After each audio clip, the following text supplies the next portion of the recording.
Hey, what's going on, you guys? Welcome you guys to the channel. It's your boy Big Dog back with another one take review. And today I got one for My Hero Academia episode 100. Well, I must say, the first 100 episodes of My Hero Academia are probably my favorite first 100 episodes of any anime other than I would probably say Dragon Ball Z because that has the Frieza Saga and Yu Yu Hakusho because that's down to the whole show. But other than that, favorite first 100 episodes of any anime, which says a lot because I'm really enjoying the anime. And I'm enjoying what this episode did because it wasn't just like an action-packed episode, even though it did have some action towards the end of it. But this was more or less like focusing on like Bakugo and Deku, or not Bakugo. Well, yes, Bakugo, Deku, and Todoroki. And a little bit of Shinzo because we have obviously Deku talking to Shinzo because he picks up where the last episode left off. We have those two talking, and Deku basically telling him like, "Yo, man, I really enjoy like what you're becoming. I'm a fan. Well, he doesn't say he's a fan. Deku basically says, hey, you're going hard, and that kind of makes me, well, not kind of, but makes me want to go hard as well. So the episode obviously progresses where we get to Bakugo trying to kill Deku, just in typical Bakugo fashion. But it's not in the way that you would expect it. It's more or less in like this whole training thing because we need to see if the Black Whip is going to activate again just on its own or can it be controlled, which was kind of still weird in my opinion because you're using Bakugo as the test dummy. Because what if the quirk did activate? There was no one there to stop it, and it would be Bakugo could get completely I know Bakugo's cold and all, but yeah, he would have been in a tough situation if the quirk would have activated, you know. But it did because I feel like the explanation they gave for the reason the quirk didn't activate is pretty much because of Deku. Deku has like a mental block on it, and he said the quirk was activated for like an exterior what is it called when like something like activates something. Gosh. It was an external force that activated the quirk, which we get to talk more about off one because you know he's the person who like pretty much created One for All. And so Bakugo was like, yeah, could it have something to do with him? And it obviously does because we know before the quirk activated, before Black Whip actually activated, we saw One for All. You know what I mean? I mean All for One. So there has to be something, and like it's a trigger. God, I couldn't think of the word trigger for some reason. But you know, there has to be some kind of connection with those two, right? But nonetheless, like Deku just has to get this like mental block out, and so like he can like use it when he wants, you know. But he still has to develop his quirk a little bit more. He's still technically only using 8% and jumped up to 20% at certain times. That's gonna have to like progress, even though he's technically still in his first year though. So it's really not too bad. Things progress some more because we get to see that Shinzo is going to be put in the hero course. We just don't know if he's going to be in class 1A or 1B. Excited to see. I personally think he should be in class 1A though, because that's what we focus more on. We also get like some like buddy time between class 1A and 1B. Like Kirishima feeling bad that like they think Tetsu surpassed him, but it's like, dude, Tetsu, I really love Tetsu's character. It's like, dude, you have to. Our quirks are different. Like you get stronger the more you hit. I'm able to like withstand heat because of my metal, but I can only do it for such time. Like, bro, we're both getting better. We're both progressing. Like, stop beating yourself up. And I also, Shoto actually asked Deku like, yo, you was holding back when you fought me too. This Deku like, no, this is new. Deku like, nah, bro. That's not what that was, bro. Trust me when I tell you. This was just a new thing. Another thing that was going back to the Shinzo being put in the course.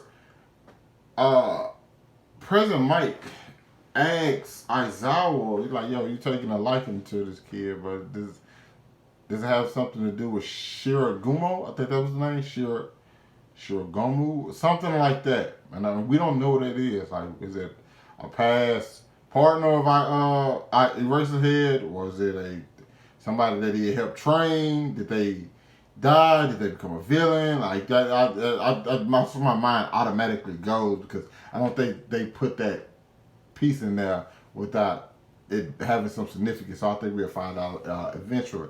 And the next thing we pretty much get to is the not Deku, Bakugo and Kacha, I'm sorry saying Kachan and Shoto. Kachan and Shoto get their provisional licenses, which is by time. And 30 minutes after getting their provisional license, they encounter some villains. And this time, there's no hesitation. There's never been any hesitation on Bakugo's side. They basically said, like, hey, All Might, you go get the people, you get them out the way. We're taking this guy with some water quirk. Dude is literally creating a tidal wave going through the city, just snatching purses. Now, with a quirk like that, you don't need to be snatching purses, dude. You should be doing some serious villain work. You should, bro, call up the legal villains. Tell them what you can do, bro. Like, but nonetheless, I think a lot of people think the villains aren't that strong, but I think it's more about what the hero courses do for these students. Because Bakugo leads ahead. Not only did Bakugo take out the villains, some of the villains, Totoro can handle the rest, they also managed to keep damage down. They managed to get all the people's belongings back. And yo, I don't know what exactly Flash Fire is, but he used it on this villain, took him out. And Bakugo was like, I've seen you use that before. And we thought back to the sports festival when he did it against Deku. Not only that, this same episode, he actually asks he texts Endeavor and like, hey, I need you to teach me about Flash Fire. And Endeavor taking down a villain, it just elated that Shoto actually hit him up. So I'm excited to see what he's gonna learn from that. And I think Bakugo, because their quirks aren't the same, but I think there's enough similarities where Endeavor can help both of them. Because Deku's moving fast, and I think Endeavor helping them would be like a great test. Also, you can start getting that rivalry a little bit more, but I love that. And one of the other things that happened in this episode was obviously we get to see Eri again. I love Eri Chan. She was writing a letter to Lemillion and Deku, just thanking them. Just like a sweet part of the episode because she's like, yo, I'm not good with words, so I'm just gonna write it down. And we get Monoma to use his quirk to see if he can do the same things there, Eri, but it's like quirks that have to be accumulated.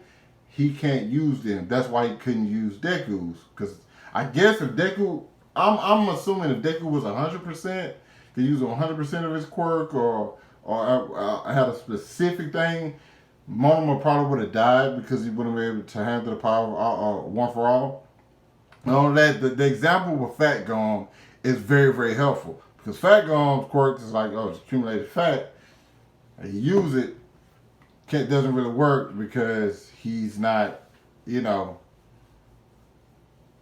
still skinny.